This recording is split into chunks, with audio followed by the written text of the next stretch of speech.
I can see you. You can see me. Yeah. Okay, we can hear each other. Yeah. Perfect. Okay, I think we made it.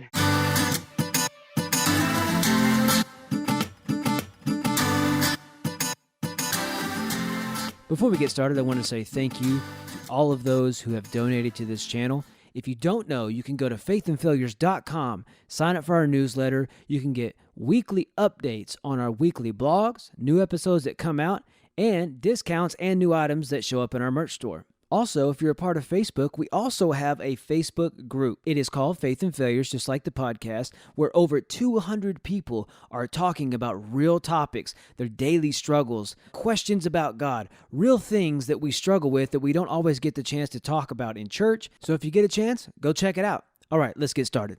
So, welcome. I appreciate you agreeing to come on. Sure, I'm excited to be here. Thanks for having me. So, you're from South Carolina? That's right, born and raised. Oh, really? So, you're a native. Yeah, I spent my whole life here, and then my first pastorate was actually in Washington State. Oh, So we cool. moved out there for a couple years, and then the next state we lived in was Georgia for a couple years, Mm-hmm. and then moved up here once that pastorate was done. Moved back to South Carolina. Now, is that what you're doing now? Are you a Yes, pastor? Okay. I'm a full-time maintenance technician, and Mm-hmm. then a part-time associate and interim music leader at this time.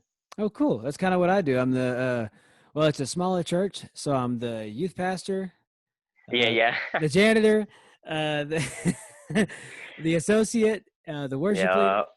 yeah, So yeah, yeah, that's yeah. that's the roles that my wife and I have been in now for. So we've been married 5 years, hmm right at 3 years, I think. So we That's why they gave me the title associate so that I could fill all those roles. right, not have to pay any extra, but give you the That's titles. right. That's right. Bigger title, more responsibility, less pay. Yeah, and one day we'll turn around and do it to somebody else. That's well, I hope not, but Well, right? maybe. Yeah. Hey, if it happens, it happens. That's true. Yeah. So now, how did you? I asked about your because you said something about a testimony, and if you would, so the I talked a little bit with you about this. The kind of the vision of this podcast is for believers and for non-believers. I want this. My vision of the podcast is to tear down denominational walls that I think the church has built up, Yeah. and that we Sure. need to tear those down, and we need to be in honest conversation with each other, with people who believe and with people that don't believe, and we should be able to talk openly about what we believe and be in a search for truth with each other. And That's so right. Yeah.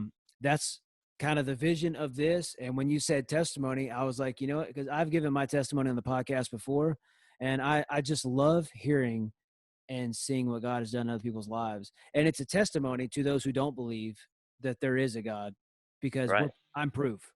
Addicted to Sure. drugs, living in my car, all of the above, and now I own a home. I'm married. My Yeah. kid lives here. You know, I'm leading in my church. Like all the things that was not possible, God has turned it into Yeah. something amazing. A testimony of the grace of God. Amen. So, if you don't mind, just kind of start at the beginning. How you started? Did you grow up in a Christian home? Is that kind of your whole background type deal, or? Um, kind of grew up in a, like, I would call it like a secular Christian home.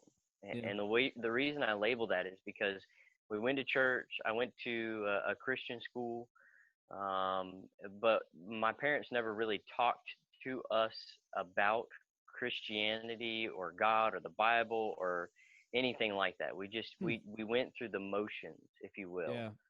of everything that a Christian should do and could do and all those things. But there was no spiritual emphasis. It was just what was on the outside, just doing what was right. The general moral code of going to school, going to church, and as long as you did those things, that's okay. Then we're good, kind of thing. So, like, when was the pivotal point in your life when you started digging a little deeper? So growing up in that type of environment, you don't really search for anything Yeah. deeper. Everything is safe, everything is calm, if you will. There's no real super trials, for a way to put it that way, that would cause you to question the bigger things of life. Yeah. And until that point hit me, when I was 15, my parents split. Mm. And that'll rock anybody's world. And Oh I yeah. had three older siblings that were biological, and then my parents adopted five, and my dad left Wow. when I was 15. Yeah. Mm. So then, like, I can remember, I was at like my best friend's house. We were watching a movie, and my dad called me and he said, "Hey, could you come home? Or what time are you going to be home?" I told him, probably 9 or 10, something like that. He said, "Okay." And then he called me back like at 20 minutes later and said, "What time are you thinking you're going to be home? If you wanted to, you could come home and we could watch a movie together." I said, all right. My dad had never done anything like that, so I thought it was Yeah. cool. So I said, all right, I could go ahead and leave early. So he came and picked me up, and then we headed home. And right as we got off on the exit, he started telling me how he can't take it anymore, how he can't be at home anymore, and he's got to go. So he And he started unloading literally, his the whole yeah, thing on you while you were on the wow. yeah, That's a heavy load to unload on a 15-year-old. yeah. And like I said, there was three younger siblings that were adopted at that time. And so they're all sitting in the back row, and they're probably about 10 years Oh, younger, so they would have been like 4 or 5 back yeah. then. And he literally drives up into the cul-de-sac and helps us get out, and then he says, "All right, I got to go," and he left.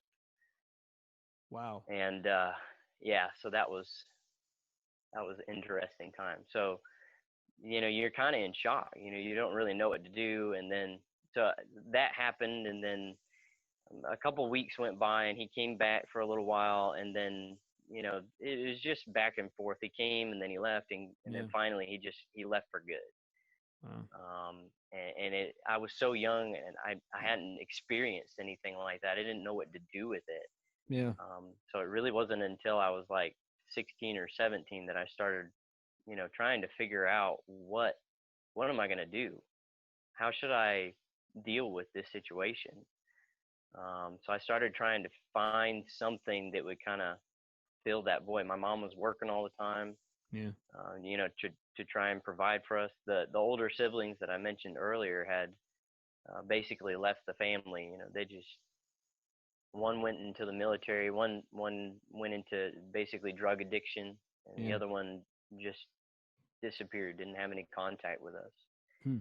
So it was basically me, my mom, and these three adopted kids, about 4 or 5 years old.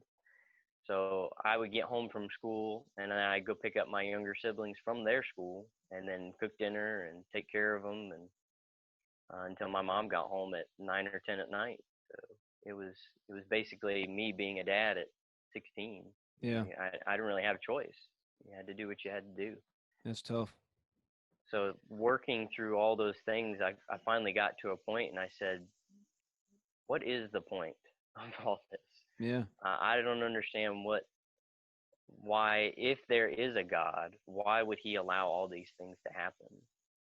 And it was really that point, that turning point, that uh, hardship that really got me to actually think about those deep questions of life.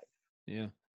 How did you go about did you go into like a dark age first before you found that, or you kind of got on that path pretty quick before you went too deep, or what?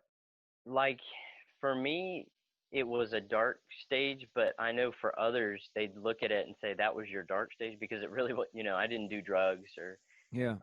with my brother being in drugs, I saw the effects of it, and Yeah. I didn't want anything to do with that. So I didn't do drugs. I didn't drink. Thankfully, the friends that I had at the time were Christians, and they were good friends. They were very kind to me. Yeah. They didn't, steer me into any of those addictions or anything. So I did get involved in pornography, and those types of addictions, Yeah. and depression was definitely real.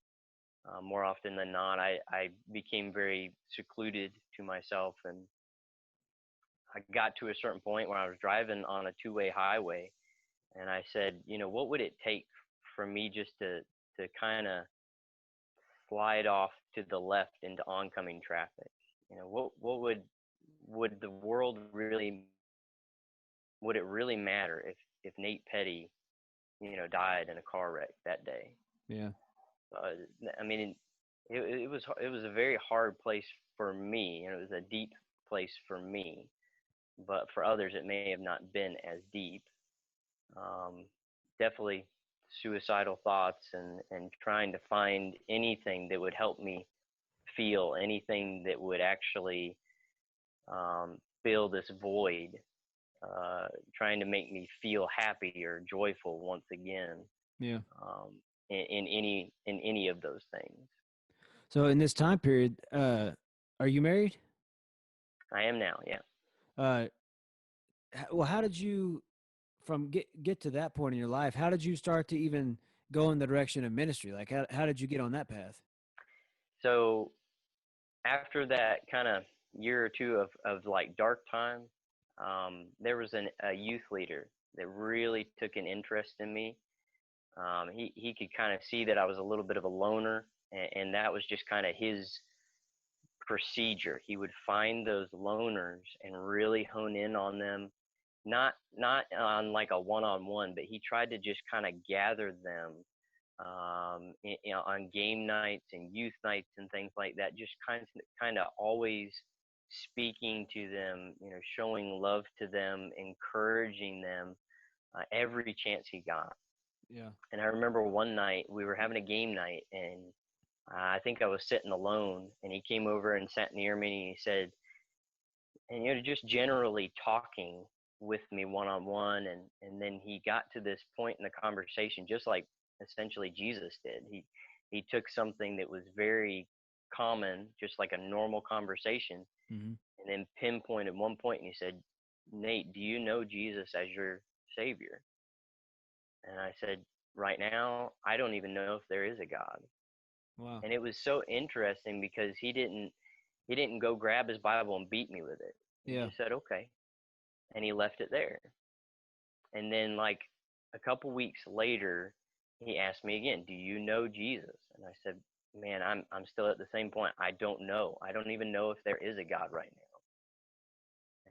So he waited a couple weeks later, and at that point, I had gotten to the point where I was like, okay, if there is a God, I'm ready and willing to accept that there might be. I just need a sign. I need something that would call my attention to him, if you will. Yeah.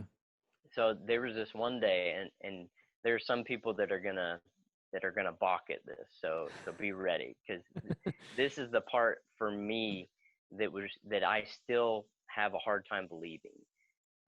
But let's see, I would have been 17 at the time, and I was driving into school, to that Christian school, and my brother had wrecked his Mustang and gave it to my parents, and then I started building it back again so that I could drive it. So I was a 17-year-old who had a Mustang, so I was a pretty cool guy, right? Right. So another guy from school said he wanted to take a ride in it, check it out, that kind of thing. So we started driving down the road, and I thought I was going to be real cool. So I stepped on the gas, and I hit this patch of leaves, and it like spun the car sideways. So I'm like driving down the road sideways, and this is the first time I was ever, here you go, here's a good word, drifting down the road. I mean, it was epic until I actually caught grip again. Again, I had no idea what I was doing. Right. And then my wheels caught grip, and I slammed into the curb. Um, Mm. and it completely stopped me. So the first thing right then and there, I looked up, and there was a car that had just passed. So I was a little shocked that I didn't hit him. I mean, if I was a second later, I Yeah. could have hit that car. And then so I started to drive away, and I could feel something's not right with the car. So I got out and looked at it, and I had a flat tire, and I bent my rim really bad. Hmm. So I changed the tire out, drove home on the donut. I borrowed my grandma's 1990 Grand Marquis, giant Nice. land yacht boat of a Yeah. car. I bet it rode smooth though, Uh, didn't it? oh man, it Yeah. did. It had that like velour interior Yeah. that it felt like a recliner sitting in that thing. But it had the 5 liter V8 inside of it. So I Yeah. mean, it got like 7 feet to the gallon, something like that. So I had to drive that into school. And, like I mentioned earlier, my mom didn't have much money. She was caring for 4 kids. Yeah. And I was working as a dishwasher, so I didn't exactly have much money either. Mm-hmm. And I started to drive out of my neighborhood, and I knew that I needed at least a quarter of a tank in order to get to school and get back home. And I was right over E. And I said, you know what? God, if you're real, I have no money. My mom doesn't have any money. I need a miracle right now. I need something. I need some gas in order to get to school and back. And by the time that I had stopped looking at the road and looked back at that fuel gauge, it was at a quarter of a tank. Boom, there's your sign. Yeah. And I was like, oh, okay, that's interesting. So I was like, okay, that's cool, cool, cool, cool. So I went to school, did my schoolwork, came back home, and then right as I pulled into the cul-de-sac, my car was gone. So I ran inside and I said, Mom, where's my car? And she said, your brother and your grandma went to go buy you a tire. Oh. So not only did, God protect me from a wreck that first day, but that next day, you know, he provided that gas, whether it was a mechanical anomaly that I was looking at or he actually put gas in that tank, I don't know. And then on top of that, he went above and beyond and bought a new tire. He what would possess my brother to do that? Yeah. What would encourage my grandmother to do that? Nothing but the grace of God. Absolutely. So then I think that was on a Wednesday or a Tuesday. So then I went to church the next day, Wednesday, and I got with that youth leader and I said, I don't know who this God is. I don't know what he wants with me, but I know that he's real and I want to know more about him. That's So he awesome. sat me down and he just completely expanded about who God was, what he had done for me. And he said, Nathaniel, do you know that you're a Christian? I said, no, but I want to be. And he That's said, awesome. okay, yeah, do you want to pray the sinner's prayer? And I said, yeah, I want to pray, but I don't even know what to pray. And he led me through the sinner's prayer, that through the understanding that Jesus Christ had died for each one of us, and that he willingly took my sins for him, upon him, shed his blood, took the sacrifice, took the penalty for me, and I accept that and I believe that. So then from that point on, I really started to try and research, try and learn, try and read about who he was, who God was, Mm-hmm. from his word. And I started sending out verses to my friends. I started, actually sitting up and attending church as I should. Those types of things that really showed a change in my life. Yeah. So then, so that's the salvation. That was kind of the first step, the first mark. And let's see, I think I was 19. I wasn't really supposed to be going to youth camp anymore when I was 19, Mm-hmm. but I was supposed to kind of be helping out as like an extended youth leader because they didn't really have like college class. Yeah. So the older uh, college age folks would kind of come down and they would kind of still hang out with the youth a little bit, but kind of be supposed to be more of like mentors. Yeah. I wasn't really there yet. Like I said, I was 17 when I really got serious Yeah. about Jesus. And I went to beach camp that summer, and my youth pastor spoke that day, one of the days, and he gave this hard and fast call for full-time Christian ministry. And it's like a light bulb went on that said, the reason that you're saved, the reason that you went through all these things was so that you could help others understand who Jesus is and what he has done for them. That's awesome. I went forward that day and I said, I don't know what I'm doing. I don't know why I'm doing it, but I feel a serious call, a serious tug on full-time Christian ministry. That's awesome. So and it came like right at the perfect time because I didn't know what I wanted to do, for the Yeah. rest of my life. Like I said, I was 17, 18, 19, somewhere in there, gearing up, going to college, hadn't declared a major, I hadn't decided what I was going to do with the rest of my life. And it's like, okay, here it is.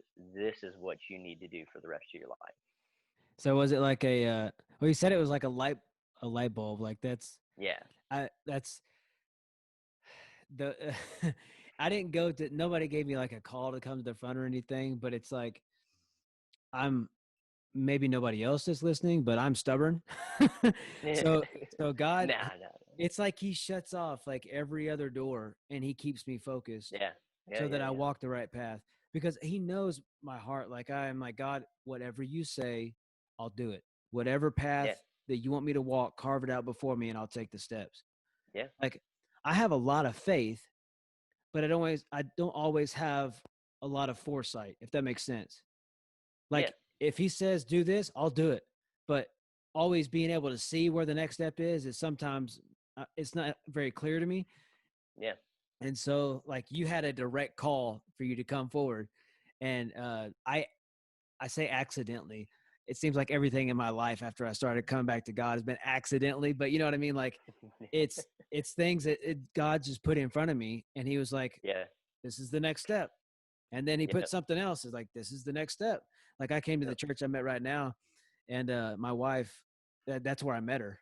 And then after I was supposed to meet her before, but she somehow wasn't there for 5 services, and then God got a hold of me, and I went down to the altar. I even had a bag of meth in my pocket, and I mm, went home that night and I smoked it and cried for the last time. And I was like, why am I doing this?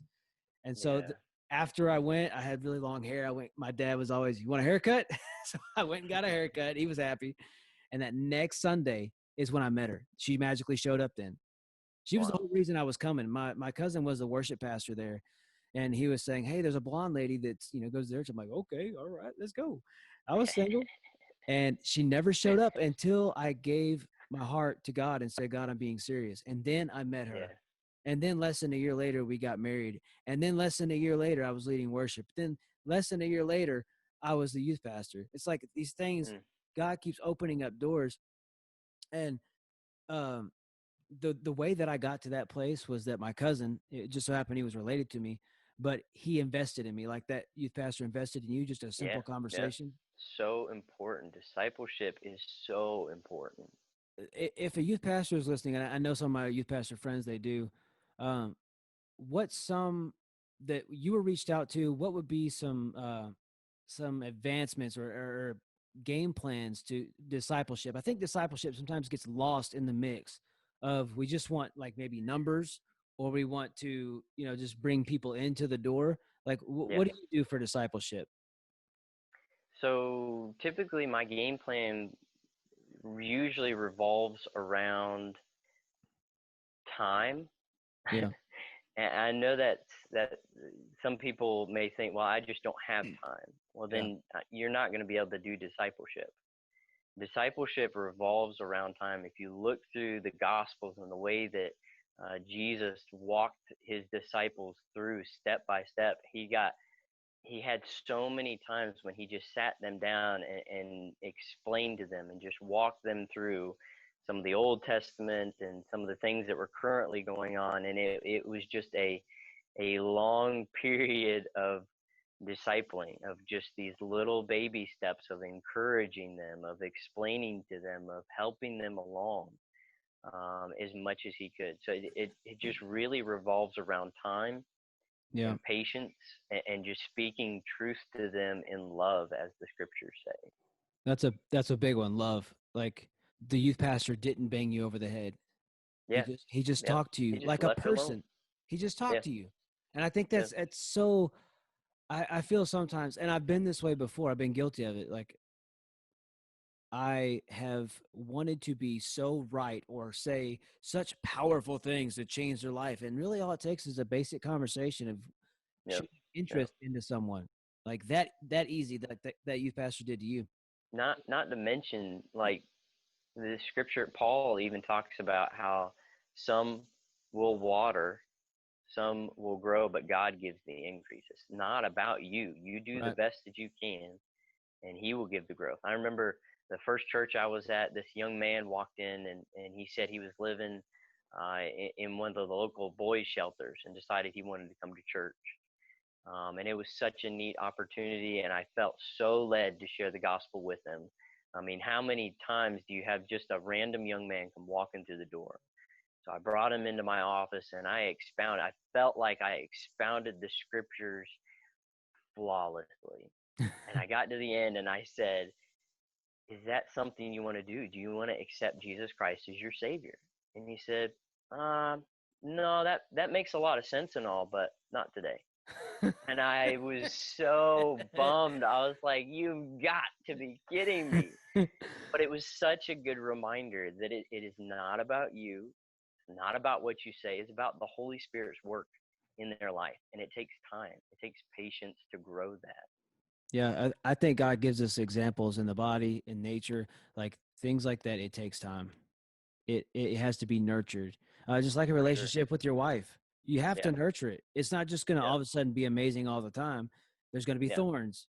There has to be Yep. nurturing. There has to be watering. There has to be sunshine. There's all kinds of things that are so important to keep it going. And the same way in our churches, we forget about discipleship. Or I feel maybe the churches I've seen. I don't know if it's every church. It's just a kind of a blanket general statement, but I feel that sometimes we forget that it's not about being better or bigger than this other church. It's not about the numbers or the tithes. It's about reaching people who are lost. We don't need to be trying to draw Yeah. people from other churches. We need to be going to the people who are hurting and dying and Yeah. don't even understand what the Bible means.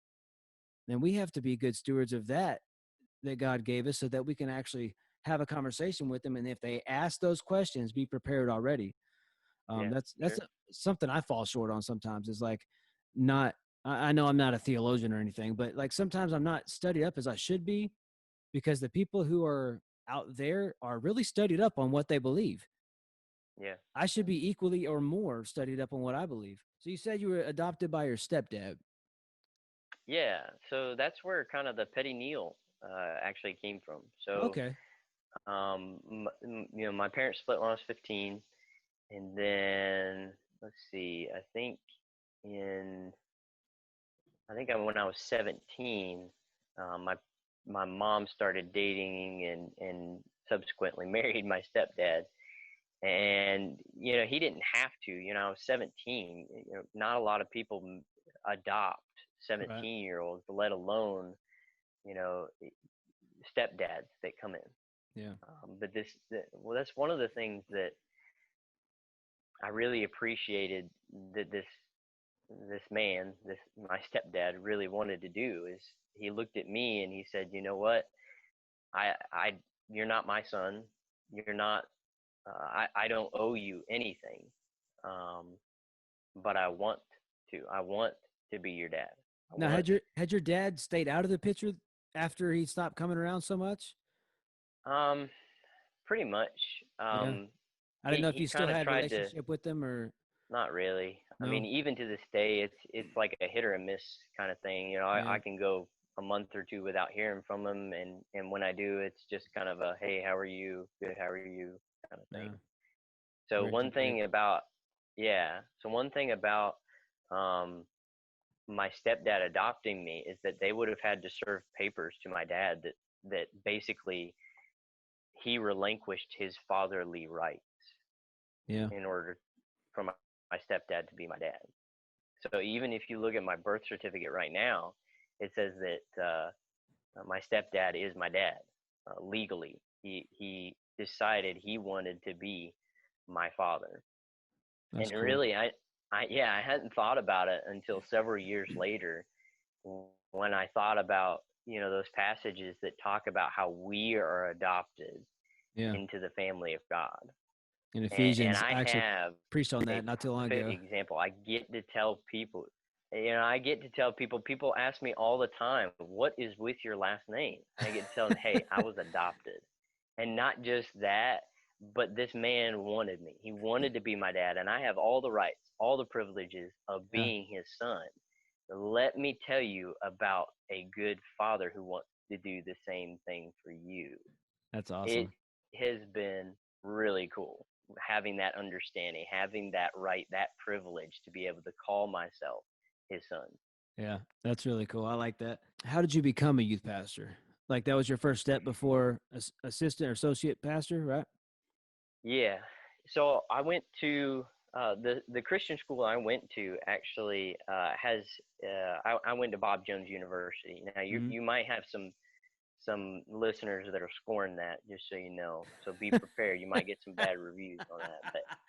But I went there. I grew up there. I went to school there starting at age 4, I think. I started in K4 and went all the way through. And although I didn't much appreciate it at the time, I look back at it with such fondness because of what they instilled in me. Like I know so much more than I could have or should have, that people that didn't have that privilege don't. So now I went, graduated, and then went back. Actually, I started out at Greenville Tech, with an undeclared major. I thought I might want to go into nursing, actually. Oh, really?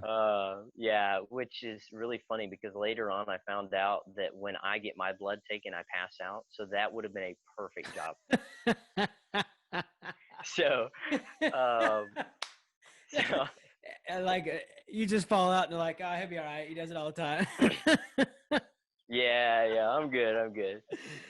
Oh, that's so funny. So I went and took some prerequisites there. Started out Sorry. undeclared.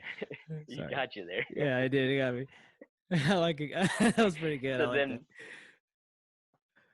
so I went back to Bob Jones University. I really didn't want to because they're more of a conservative, Christian background. Mm-hmm. Um, but there were so many positives, that led me back there. I could still commute, from home, so I didn't have that extra expense, Yeah. that I'd have to incur of living in the dorms. My parents always said that if you have a job and you're going to school, you're trying to do the right thing, you can live with us. We'll be happy to pay for your room and board, if you will. Cool. So they paid for my housing while I paid for school. Went through school, and they helped me out from time to time. Yeah. And so I went back to Bob Jones, and I looked through their majors, and they didn't have a youth ministries major. They had something that was called Christian ministries. So Mm-hmm. it was a little more generic, a little more broad base, ministry type major. So I started out in that, and I actually started in the associates program, trying to get an associate's and then go into youth ministry. So that was my plan. I did a 2-year degree, got my associates, and I started applying, and I got no response. So I said, okay, well, I guess I'm not done yet. I went back and I finished my 4-year degree, and I said, all right, God, if you want me to go and get a master's, I'm ready and willing to do that. But I'm going to try and step out in faith. If you want me to start youth pastoring, I'll start there. And right after I graduated in May, um, I didn't hear anything, until about June, started talking with a church. And by August, we had, my first youth pastor position out in, Monroe, Washington, a small little church out there called Monroe Baptist Church. Mm-hmm. And I was the youth pastor initially, and then the lay person that was doing the music, moved to a different location, so he couldn't quite make the commute anymore. So I got, automatically volunteered to do the music as well, and so it just That's kind of how it works in snowballed the from small there. church. Yeah. Yeah, I did maintenance, yard maintenance, building maintenance, all those types of things. So it was a lot of fun. It was a good learning experience. Yeah, I understand that completely. We just started spreading out the load to where we rotate because we have plenty of families that could do it, and it'd be like somebody doing it maybe once or twice a month.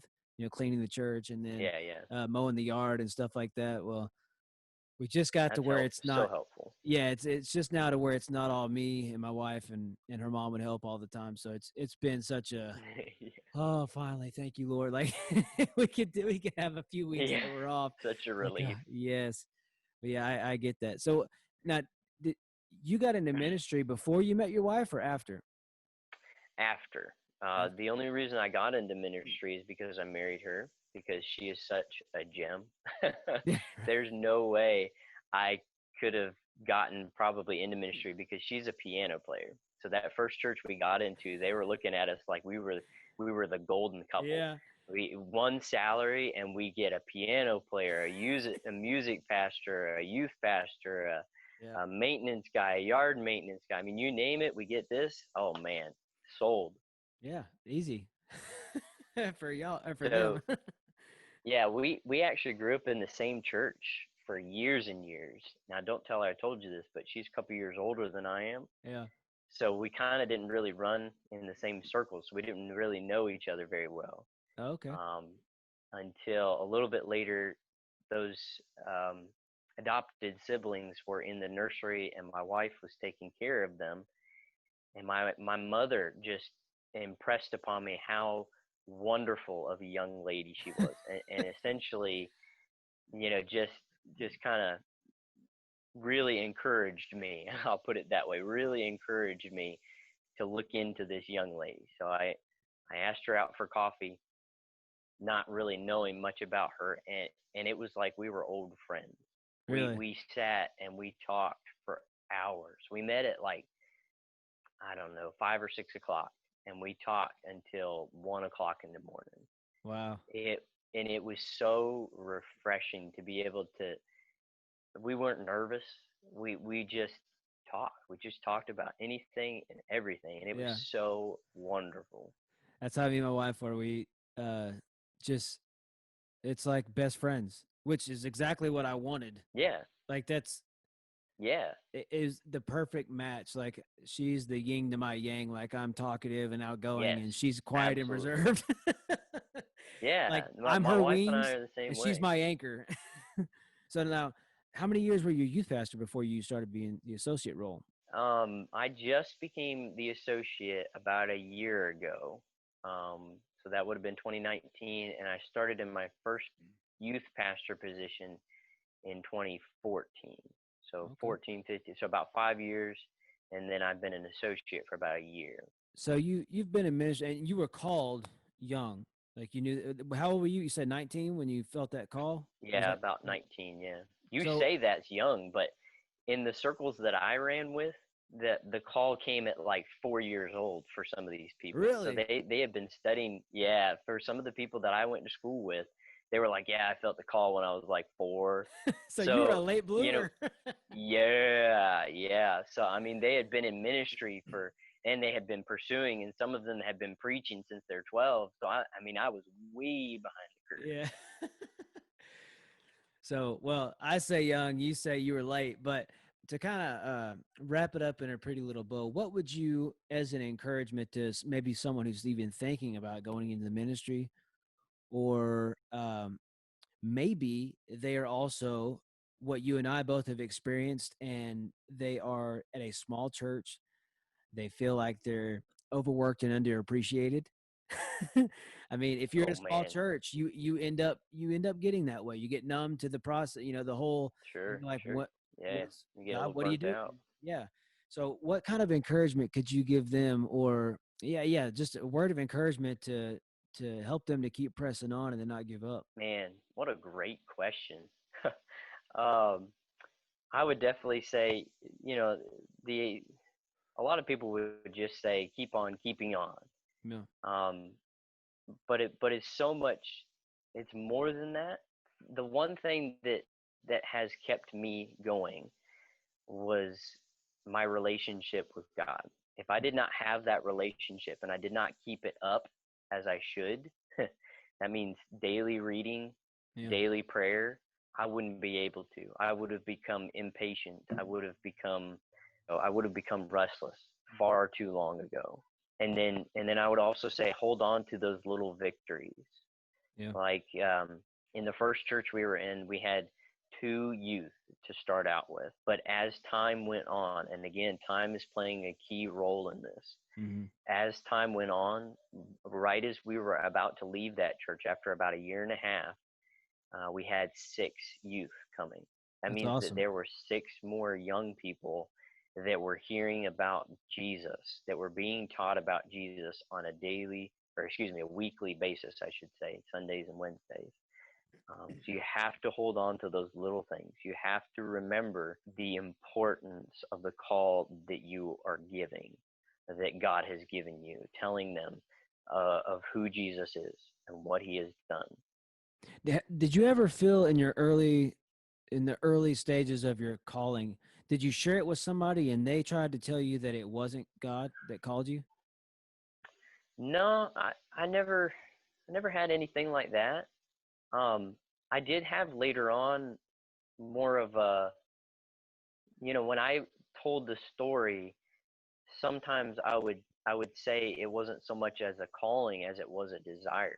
Yeah. I desired, based upon the things that I went through, to be able to encourage and help others through that as well. And I did have some older men come to me that said, "Hey, if you're not called, you shouldn't be in there." And that's not exactly what the scriptures say. There's a passage that says, if a young man desires the work of a minister, he desires. Yeah. It doesn't say if a young man is called, then he can go be a pastor. It says if the young man desires to be a pastor, he desires a good thing. Yeah. He shouldn't be held back from that. I've just heard stories before, and Yeah, I didn't know if for you sure. shared the same thing about people trying to. If somebody can talk you out of it, you probably shouldn't do it. Or if somebody can make you doubt it, you probably shouldn't do it. Yeah. No, I haven't had anything like that, thankfully. Folks were usually really encouraging, and kind of based upon my teenage years and what I went through. When I would tell them that, they would usually say, "Oh, I could see that." That's awesome. So yeah, it was very encouraging to hear. A lot of the people that I grew up with, they kind of asked me, "So what are you going to college for, or what are you doing now?" "I'm a youth pastor." "Oh, I could see that. That That's cool. sounds like something you would really fit with." It makes So you that feel was really good when encouraging. other people can see what you feel. Yeah. That's Yeah, really yeah. that's an awesome feeling. Well, Nate, I appreciate you coming on the show today. Just to wrap it up real quick, thank y'all for tuning in to Faith and Failures. Don't forget to go to faithandfailures.com. You can check out today's episode there on the website. Does your church have a website or a Facebook I can cite? Yeah, we're at ropermountainbc.com. Okay, ropermountainbc.com will be cited below, so you can click a link and check out the church that he's a part of. And thank you, Nate, and thank you, Faith and Failures crew. We'll see you next week.